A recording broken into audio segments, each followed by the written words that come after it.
Señoras y señores, comenzamos la mesa debate denominada Desafíos para el futuro de Argentina.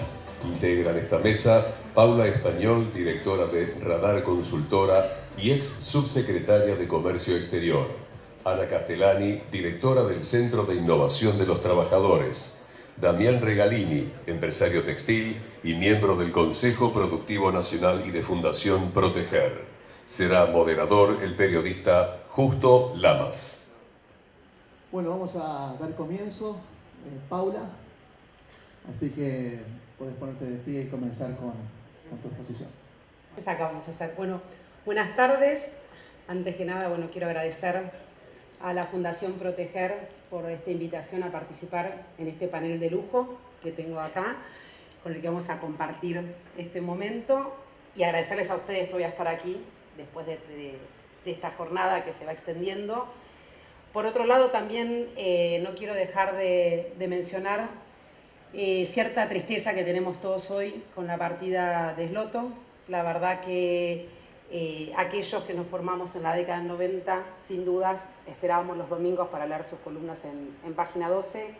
Siempre fue una persona dispuesta al diálogo, al debate y probablemente uno de los mejores periodistas económicos que tenía la Argentina. Así que la verdad se lo va a extrañar mucho y no quería dejar pasar esta ocasión para decirlo.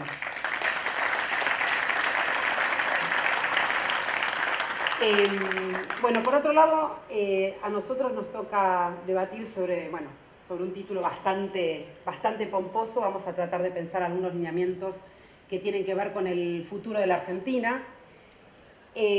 Probablemente empezar con el futuro podría hacer cierta revisión sobre la que no me voy a detener. Hoy ya hubo otras presentaciones que hablaron del industricidio, de lo que pasó en la industria estos 4 años. Y además me parece que en este auditorio no les voy a contar a ustedes lo que sufrió la industria. O sea que la idea de esta, primera filmina es simplemente resumir lo que sucedió y sobre todo pensar cuáles fueron las causas de esta situación, que tiene que ver, por un lado, con decisiones de política económica que generaron una caída muy fuerte de la demanda, una suba acelerada de los costos, tanto vinculados a la cuestión de las tarifas como, sin duda, la cuestión de la tasa de interés y el costo financiero.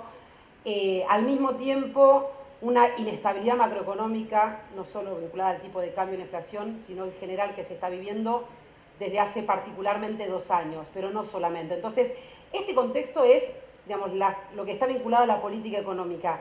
A mí lo que me interesa resaltar es por qué se dio también esto. Y esto tiene que ver con decisiones que se tomaron por parte del gobierno nacional. Y esas decisiones se basaron en 2 características que me parece fundamentales tenerlas presentes. Una es cierta subestimación, digo cierta por ser delicada, cierta subestimación al sector industrial. Esa idea de que la industria es el pasado, desconociendo las capacidades productivas que tiene la industria en general y la industria textil también fuertemente atacada en particular. Y con otro elemento, la subestimación y la miopía. Una miopía que realmente no leía qué es lo que sucede en el mundo, que creo que además fue una mala lectura, en particular con el sector industrial, pero en general, cuando se pensó la inserción, cuando se pensó que Argentina se buscaba, creo que una muy mala lectura del mundo. Pero está claro que en materia industrial tuvieron una pésima lectura con esta idea de que hay ciertos mitos de que la industria ya fue. Entre otras cosas, ya fue, la industria ya fue. Y entonces, esa idea de que estamos viendo un proceso de desindustrialización en el mundo, cosa que no es cierto, porque los números indican lo contrario. Esta idea de que la política industrial ya pasó de moda. Ya no está, es algo del pasado, atrasa 40 años.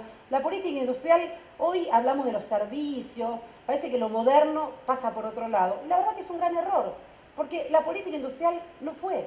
Los principales economías desarrolladas han fortalecido en sus últimos 4 o 5 años la política industrial. Porque lo que sucedió en realidad es que la política industrial se transformó, se modificó de la mano de ¿qué es? De las transformaciones tecnológicas, de hacia dónde apunta hoy la industria. Y entonces, elementos que se nombraron hoy. Hoy la política industrial, tiene que tener en cuenta lo que es la revolución 4.0, como lo vimos en el video inicial, como lo dijeron todos los expositores, incluido Matías. Uno tiene que pensar la industria que se viene. Y esa industria que se viene habla de economía del conocimiento, hay que tener en cuenta el desarrollo sustentable, se tiene que pensar en lo que es la inteligencia artificial, el Big Data, son todas cuestiones que hacen a repensar esta industria 4.0 o también lo que se llama Internet de las Cosas, que es incorporar todo este nuevo bagaje tecnológico a la industria. Y si uno piensa en la industria 4.0, no puede dejar de pensar, o sea, la industria no puede quedar afuera. O sea, la tecnología y repensar esto en materia tecnológica se basa sobre la industria, y esto lo entendió el mundo. Porque además, sumando un dato más que me parece no menor, el 80% de la inversión en I+D que hacen las empresas privadas en el mundo, en particular en los países desarrollados, el 80% lo hacen empresas industriales.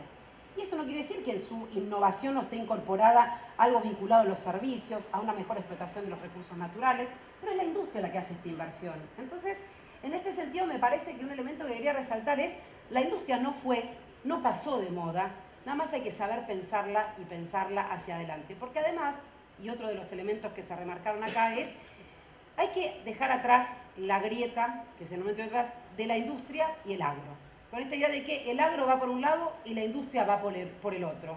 Que es una grieta que el mundo dejó atrás.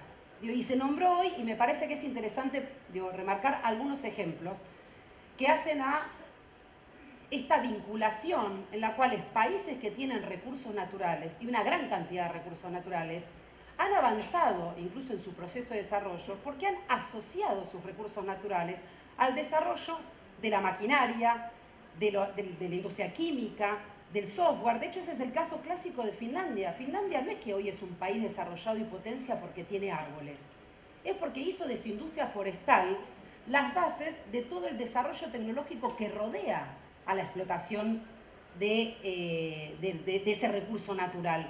Y lo mismo sucede con Noruega, ahí está el ejemplo de salmón, pero pasa lo mismo con los hidrocarburos.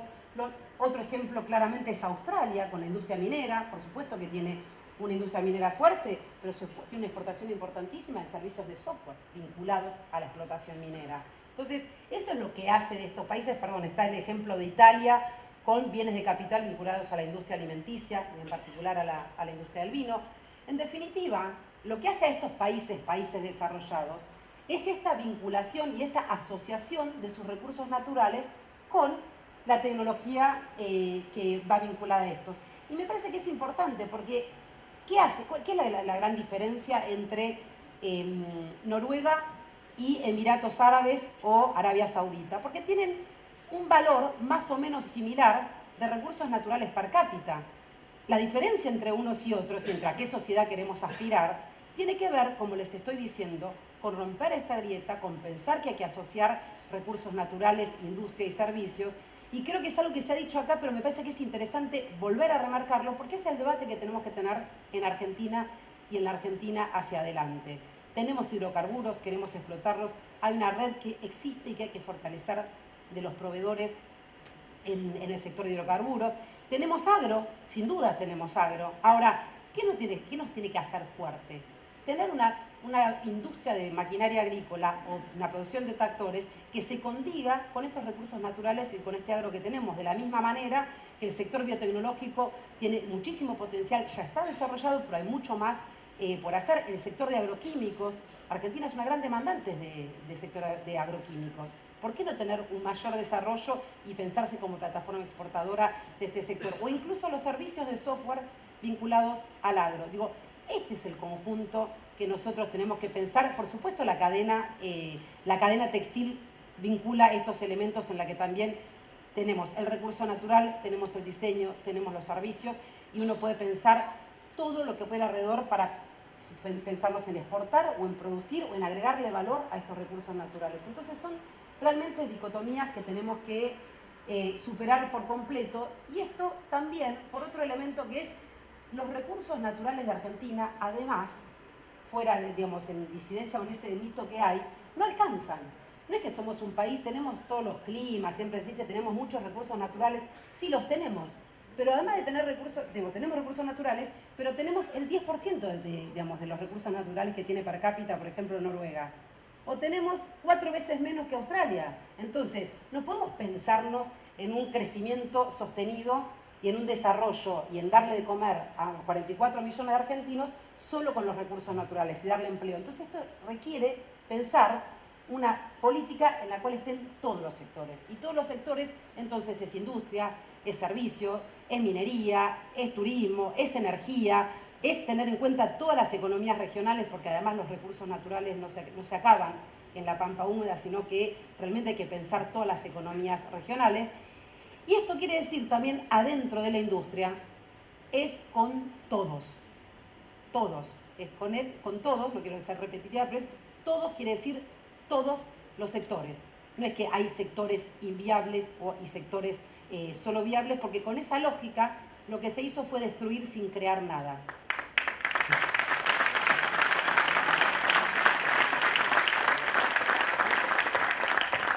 Y creo que es importante entender que es con todos los sectores, porque también hay que saber que nosotros tenemos un sector industrial heterogéneo y también tenemos una multiplicidad importante de objetivos.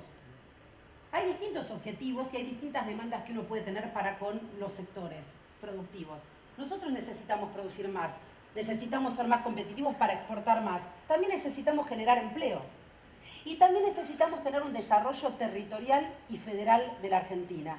Y no son muchos los sectores productivos que pueden dar fe de tener un tejido territorial, como entre otros es la cadena de textil y confecciones. Entonces, en ese sentido, cuando pensamos y cuando uno piensa qué le pide a los sectores productivos y hacia dónde hay que encarar, sin dudas, es que toda esta cantidad que dije de empleo, exportaciones, producción, desarrollos tecnológicos, sectores de punta, todos estos son objetivos que hay que unificarlos. ¿Y de qué manera unificarlos?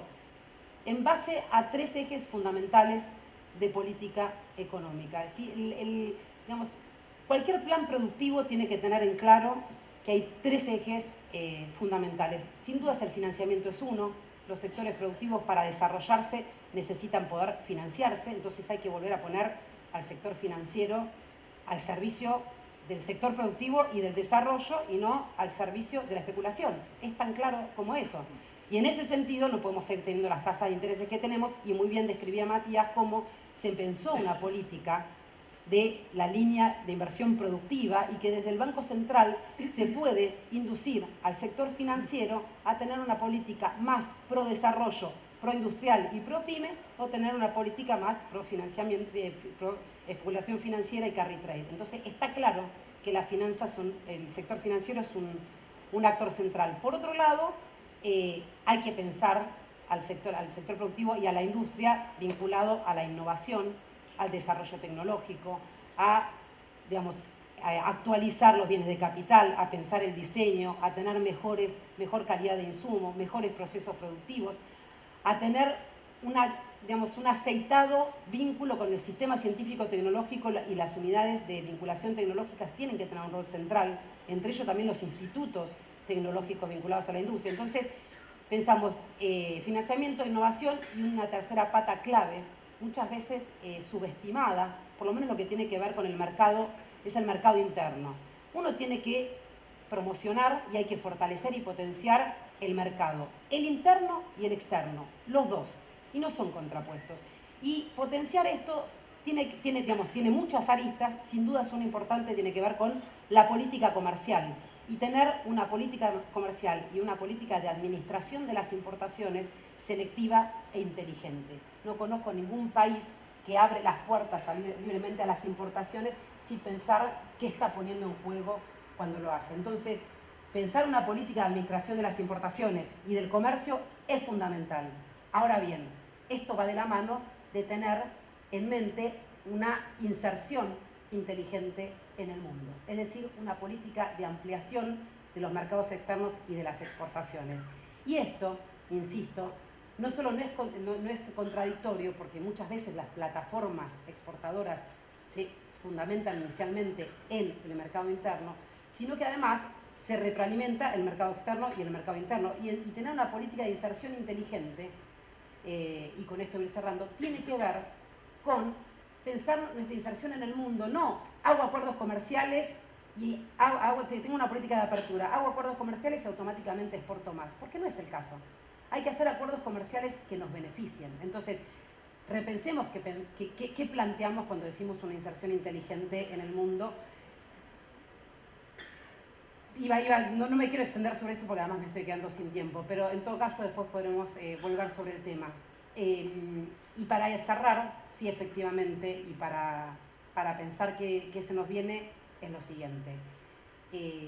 4 años de mucha destrucción en el sector productivo, 4 años que nos ponen hoy en una situación delicada de reconfiguración y de reestructuración y de recuperación de capacidades productivas o que se perdieron o que están en una situación muy delicada. Esto se puede hacer, esto lo podemos hacer, esto requiere de todos, como fue muy claro lo que se planteó durante toda esta tarde, superando antinomias absurdas, teniendo políticas productivas acorde a este desafío y sobre todo teniendo en cuenta y sabiendo que la industria nunca es un problema, sino que es una solución. Muchas gracias, Paula. Ana. Bien. Bueno, mil gracias por invitarme. Para mí es un orgullo estar acá, es un placer salir del aula a explicar los temas que en la carrera de Sociología pensamos, los que nos dedicamos a hacer análisis de la sociedad argentina, que esa es la materia de la que yo soy titular en la carrera de Sociología de la UBA. Y les vengo a proponer una interpretación sociológica sobre el subdesarrollo argentino, que no es de las que suelen aparecer más replicadas en los medios, y quería aprovechar esta oportunidad para hacerlo. La hipótesis es la siguiente: en la Argentina, en los últimos aproximadamente 80 años, se observa un fenómeno sistemático que es la fractura de las élites económicas y políticas en torno a dos modelos posibles de desarrollo. Y cuando nosotros analizamos cualquier variable que querramos tomar de largo plazo, vamos a ver ese serrucho que se va dando de marcha y contramarcha en el crecimiento del producto, en el crecimiento de la inversión, en la evolución del empleo, etcétera, etcétera. ¿Y esto con qué tiene que ver?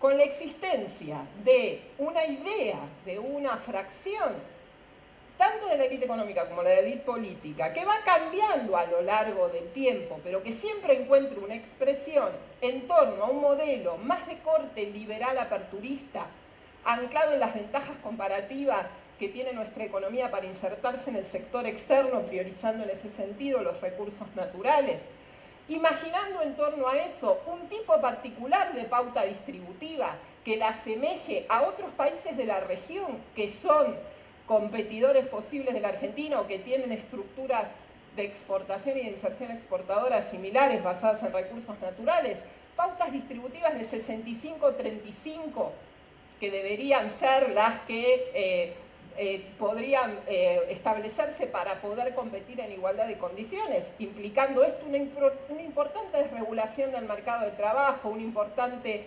cambio en la legislación laboral, una pérdida de ciertos derechos porque es necesario para esa competencia, un estilo científico y tecnológico más bien comprado llave en mano afuera, porque si ya está el avance científico-tecnológico afuera, es innecesario que Argentina, un país que todavía tiene mucha parte de su población desgraciadamente sumergida bajo la pobreza, se ocupe de esas cuestiones. Y eso obviamente, ese estilo tecnológico, esa pauta distributiva, ese tipo de concepción de lo que debería ser la inserción argentina en el mundo y la estructura productiva, exige claramente un tipo particular de configuración social, que es divina, pero no existe. O sea, tenemos ese problema. O sea, ese modelo requiere una configuración social que Argentina no tiene. Y no está ni bien ni mal. Es principio de realidad, elemental. La configuración de la Argentina, de la sociedad argentina, es otra. Es una sociedad en donde existe una clase trabajadora con niveles de organización que se han ido construyendo a lo largo de las décadas y con un desarrollo de instituciones vinculadas al mundo del trabajo y de la industria que no van a permitir alegremente que todo ese modelo se desmantele. Por el otro lado encontramos otro conjunto de actores, fracciones también de la élite económica y de la élite política, que defienden un modelo completamente distinto. No estoy haciendo un juicio de valor, estoy planteando una descripción de una hipótesis posible para explicar por qué no logramos una construcción de modelo de desarrollo sostenido a lo largo de estos últimos 70, 80 años. Porque un modelo nacional desarrollista que pone énfasis en otras dimensiones relacionadas con la producción industrial y de servicios que tal vez no estén en la frontera exportadora, pero que se requieren, porque ya existen, primero, porque esa estructura productiva ya se ha construido a lo largo de décadas, porque vale la pena que existan en la medida en que permiten el desarrollo de ciertas capacidades científico-tecnológicas, permiten niveles de ocupación plenos de la mano de obra o casi plenos, y sobre todo porque permiten niveles de bienestar muchos más altos para la población. Eso requiere un esquema de modelo científico-tecnológico mucho más desarrollado internamente, con inversión en la construcción de esas capacidades científico-tecnológicas, y donde los salarios dejan de ser vistos exclusivamente como un costo y se los piensa también como un componente de la demanda agregada que se requiere para poder sostener la vitalidad del mercado interno. Y por eso la pauta distributiva tiene que ser otra en ese modelo. Para que este modelo sea viable, la pauta distributiva tiene que acercarse a un 55-45, ¿sí? Claro, ¿cuál es el problema de este modelo? Que también tenemos que tener en cuenta. Es que existen fracciones que propician otro. Y cada una de ellas tiene poder de veto recurrentemente para hacer que no se logre terminar de instalar por décadas un sendero de desarrollo posible con una pauta distributiva estabilizada. La consecuencia de eso en los últimos años, en los años de la recuperación democrática, se pueden observar en un conjunto de indicadores. Yo traje solamente 3 para mostrarles. El primero tiene que ver con la evolución de la tasa de desocupación en la Argentina. Y vemos cómo en determinados momentos hemos duplicado nuestra tasa de desocupación. En algunos otros momentos la hemos llegado hasta triplicar, como a fines de los 90, instalando tasas altísimas de desocupación, sabiendo incluso con qué liviandad se mide, ¿no?, la desocupación, cuán estricta es la idea de desocupación. Es desocupado aquel que en la última semana no hizo ni una sola changa y no fue a buscar trabajo. Ese es un desocupado en la medición del INDEC. Y hemos visto cómo, coincidentemente, los modelos que destruyen el tejido productivo, especialmente industrial y volcado al mercado interno, generan consecuencias tan nocivas sobre los niveles de ocupación de la mano de obra. Y viéndolo en el largo plazo, uno realmente se pregunta si un país así, con esas tasas y esos vaivenes, es viable. Ni hablar si mira estos gráficos, estas líneas vinculadas con la evolución de la pobreza y de la indigencia, que deberían darnos vergüenza a todos los que estamos acá y fuera de acá, porque realmente no hemos logrado desde el 70 para acá, que es la medición estabilizada realizada por el Observatorio de la Deuda Social Argentina de la UCA, con la metodología nueva que estableció el INDEC en el 2016, y vemos cómo cada uno de esos cimbronazos que tenemos nosotros en cambio de modelo de acumulación se llevan puesta, expresado en las fuertes devaluaciones, a porcentajes de la población que caen bajo la línea de la pobreza. Y que incluso en momentos como hacia fines de la década, entre el 2010 y el 2015, en donde lográs estabilizar la tasa de pobreza, no lográs horadar ese piso. Argentina queda hoy con niveles de pobreza cercanos, estabilizados al 30%. La línea gris es de indigencia, que tiene el comportamiento muy similar y que también nos avergüenza en cuanto vemos la cantidad de gente que no logra satisfacer la necesidad más elemental, que es la comida. El hambre cero en la Argentina debería ser un motivo de consenso absoluto. Nadie puede estar discutiendo, ningún actor debería estar discutiendo la necesidad de superar eso. Otra cuestión fundamental a tener en cuenta, no es solamente desocupación y pobreza. Nuestra estructura productiva, con las características tan heterogéneas que tiene, ha conformado mercados laborales muy heterogéneos. En ese gráfico de Daniel Steingart ustedes pueden ver el cruce de 3 variables. El tamaño del mercado en función del tamaño que tenga la bola, digamos, el círculo, el salario medio en el eje vertical y el nivel de formalidad, perdón, en el eje horizontal. ¿Cómo podemos imaginar políticas laborales, acuerdos salariales, cuestiones vinculadas con el mercado de trabajo en este nivel de heterogeneidad? Hablamos de la industria del petróleo, la minería o las finanzas, la electricidad y el gas, a salarios altísimos, niveles de formalidad altísimos. ¿Cuánta gente ocupan? Hablamos de comercio, construcción, servicio doméstico. El grueso de nuestra mano de obra está ahí. Niveles de formalidad tendiendo a cero. Niveles salariales por debajo de la media. ¿Se puede tener una misma política salarial para un mercado y para el otro? ¿Qué les parece? A mí me parece que no. Entonces es más complejo el asunto. Hay que pensar estas heterogeneidades y tenerlas en cuenta. Y si quieren divertirse con un gráfico, observen cómo en todas las presidencias de la democracia, si yo vinculo el Producto Bruto Interno per cápita y el nivel del índice de Gini, el valor que adquiere el índice de Gini, que mide la desigualdad, cuanto más arriba, más desigual, cuanto más a la derecha, mayor Producto Bruto per cápita. Observen los vaivenes de este país. ¿Esto es un país viable? Definitivamente hemos podido, las élites políticas y económicas de este país han podido construir un sendero de desarrollo posible para esa población. ¿Qué desafíos nos deja esta situación?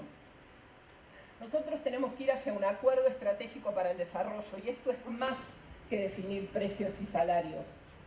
Todos los acuerdos estabilizados, exitosos en el mundo, ninguno en Argentina de los que hubo en el mundo, tuvieron una dimensión que va más allá de lo inmediato, más allá del corto plazo. Reconoce la situación de la sociedad realmente existente, no se ata a modelos imaginarios de manual que se venden bien y que uno quiere, porque puede ser un sesgo cognitivo peligrosísimo, y trabajando con la sociedad que se tiene, con los rasgos que tiene esa sociedad, esa estructura productiva, esos actores, porque son estos empresarios, estos políticos, estos sindicalistas, estos trabajadores, estos líderes de movimientos sociales, no son otros. Es este Estado, no es otro. ¿Eso quiere decir que hay que resignarse a que sea siempre así? No, por supuesto que uno tiene la obligación de diseñar y pensar las herramientas para transformar la realidad. Pero solo se puede transformar la realidad desde el conocimiento de la realidad. Sin el conocimiento de la realidad no hay manera de transformarla. Y gran parte, a mi juicio, de los errores que se vinieron cometiendo en las últimas décadas tiene que ver con pensar en una sociedad imaginaria, no en una sociedad real. Ese desconocimiento profundo de parte de los actores del conjunto y de centrarse exclusivamente en su propio interés. Está muy bien la defensa del interés, es propio de una corporación, cualquiera sea, del trabajo del capital, incluso de la corporación política, pero se tiene que pensar más allá, porque si no Argentina no sale más y esto va a ser cada vez peor. Nosotros estamos dejando en cada saldo algo peor que lo anterior. Entonces, para poder subsanar esto, hay que ir hacia un acuerdo mucho más amplio, en el sentido de que involucre más cantidad de actores, mucho más estable, o sea que trascienda un gobierno, y que tenga una meta mucho más ambiciosa que la definición de una estabilización transitoria y necesaria, por cierto, que es la de qué modelo de desarrollo queremos para la Argentina. Y ese modelo de desarrollo va a implicar que todos van a tener que ceder algo, porque no existe el acuerdo y la negociación en donde uno gana y el otro pierde todo. Eso no es ninguna negociación, eso es una imposición de una parte sobre otra. Entonces, pensar cuáles son las ramas estratégicas de actividad que debemos fomentar primero, aplicando recursos públicos, por supuesto, es el fomento, pero para evitar lo que ha sucedido en otras partes de la historia argentina, atar esa transferencia de recursos públicos al cumplimiento efectivo de ciertas metas, la famosa contraprestación, que se le pide tanto cuando uno entrega una asignación universal y no se pide tanto cuando uno hace una transferencia de recursos públicos a determinado sector de la actividad económica. Porque nosotros tenemos que garantizar que ahí no se armen acuerdos predatorios, acuerdos de connivencia, colusión público-privada, que nos ha llevado a una dilapidación inmensa de recursos públicos. Y sobre todo, para evitar otro problema que hemos tenido en el pasado, es articular la política científico-tecnológica con la política industrial, porque esos eslabones solo funcionan bien articuladamente, y eso se piensa no desde un escritorio, sino con el acuerdo de los actores. Por eso yo propongo la idea de imaginar una coalición social desarrollista que impulse desde abajo, que lo impulse como una demanda a este gobierno o al que venga, o al que sea, una agenda estatal del desarrollo para la Argentina. Y que esa coalición social incluya más que sindicatos y corporaciones del empresariado, que involucre a las organizaciones sociales, que involucre a los partidos políticos, a los gobernadores, a las universidades, a los organismos de ciencia y tecnología. Porque nosotros tenemos que lograr definitivamente salir de la trampa eterna, de ese péndulo eterno que nos ha llevado a esta debacle. La debacle, que se expresa hoy en la herencia que nos deja el gobierno macrista, exige una ingeniería finísima, porque va a haber que trabajar en tres tiempos, en el corto, en el mediano y en el largo plazo, y en tres aspectos, en el aspecto social, económico y político. Pero yo me quiero detener especialmente en el acuerdo político. Es clave tener espalda política, poder político, que no es poder electoral, no es solamente sumar votos. Nosotros necesitamos darle densidad al acuerdo estratégico para el desarrollo, porque con esa densidad que se obtiene con la articulación de actores poderosos, de capital de trabajo de las organizaciones sociales, del mundo científico-tecnológico, del mundo de la política, con ese capital se puede ir a negociar mucho mejor con los acreedores externos, con ese capital se puede imaginar mucho mejor una política que lleve al hambre cero definitivamente en la Argentina. Con ese capital político se van a poder definir mejor aquellas ramas o sectores de la actividad que puedan ser los que van a la frontera, que están en la frontera competitiva y podemos salir a exportar, aquellos que están capaz no en la frontera para exportar, pero sí en la frontera para sustituir importaciones y también nos permite de esa manera obtener los dólares necesarios para financiar el crecimiento, y también tener en cuenta aquellos eslabonamientos que tal vez no generen ninguna de esas dos cosas, ni nos hagan ahorrar divisas ni nos permiten generar nuevas, pero nos permiten ocupar mucha mano de obra en un país que sigue teniendo 2 dígitos de desocupación hasta el día de hoy. Entonces me parece que es hora de mirar un poco más allá de lo que venimos pensando sistemáticamente, de lo que venimos ensayando desde hace mucho tiempo y que nos ha llevado al fracaso y que yo defino como el sesgo cognitivo de las élites argentinas, que es mirar y construir propuestas basadas en supuestos que para la Argentina son supuestos imaginarios, mucho más sesgados de ver lo que les interesa ver por alguna incapacidad de ver el conjunto, que la posibilidad de ver efectivamente cómo es nuestro país, qué estructura productiva tiene, qué clase trabajadora tiene, qué construcción institucional tiene, qué sistema científico-tecnológico tiene y cómo hacemos que todo eso, con sus más y con sus menos, se ponga al servicio del desarrollo. Muchas gracias. Muchísimas gracias, Ana. Bueno, no sé si parar de nuevo, vamos a quedarnos acá.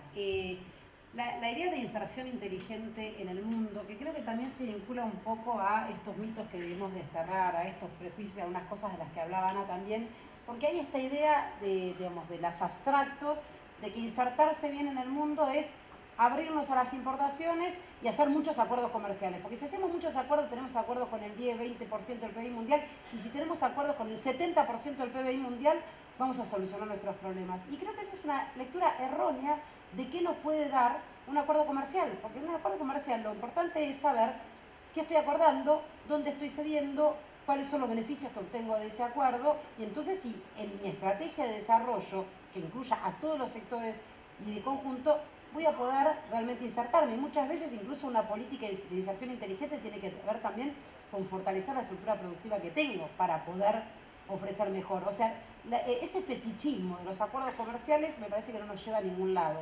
Y un ejemplo claro de eso, no tengo dudas, fue el tan ponderado cierre del acuerdo de la Unión Europea-Mercosur, en el cual es un acuerdo que difícilmente, o sea, cumpla con esto que estoy diciendo, en la cual el objetivo era tener un título y era decir, tenemos un acuerdo con 300, 400, 500 millones de consumidores que básicamente no son consumidores de lo que nosotros producimos porque hay un montón de otras barreras que nos van a impedir poder acceder a ese mercado y además poniendo en juego cierta capacidad productiva que nosotros tenemos y rifarla por, digo, 100.000 toneladas de carne, que básicamente nosotros las adquirimos con una negociación con China en menos en un año. Entonces lo que voy es, o sea, ese no es el acuerdo que me va a permitir tener una mísera cuota de carne y en el medio poner en juego toda la capacidad productiva que tenemos sin meternos en detalle de la cantidad de capítulos que tiene ese acuerdo, que no van solo a la cuestión productiva, sino de compras públicas, de propiedad intelectual y un sinfín que aquí no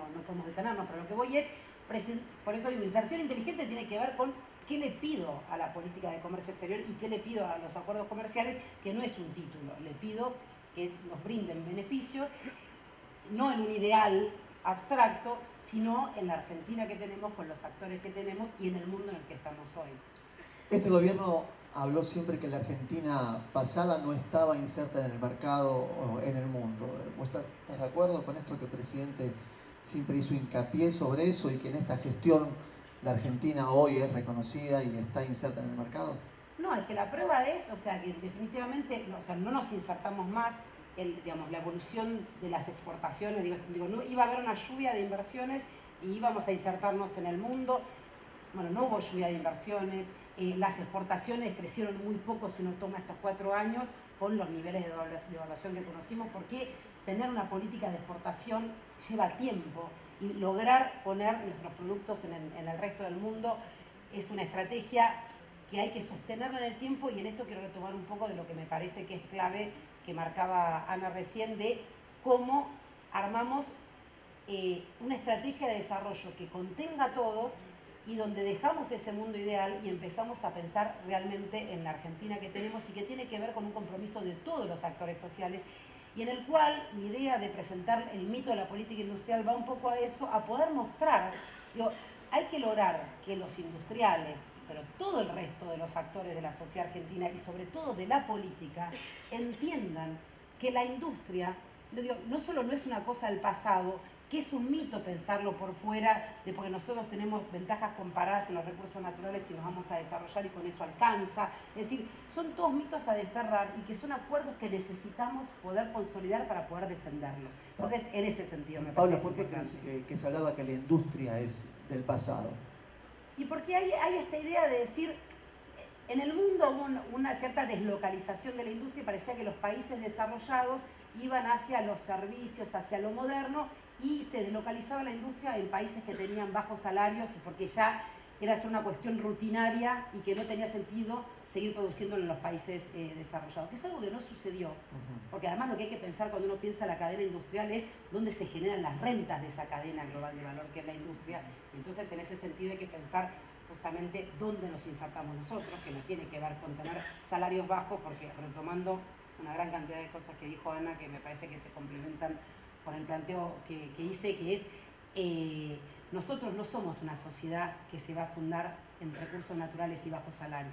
Entonces, pedirle eso a la Argentina es no saber en qué contexto y pedirle a un mundo, digamos, a una teoría y a una sociedad que no existe. Entonces, por eso me parece que es importante poner a la industria en su lugar y tener en cuenta que la industria está muy lejos de ser la industria del pasado.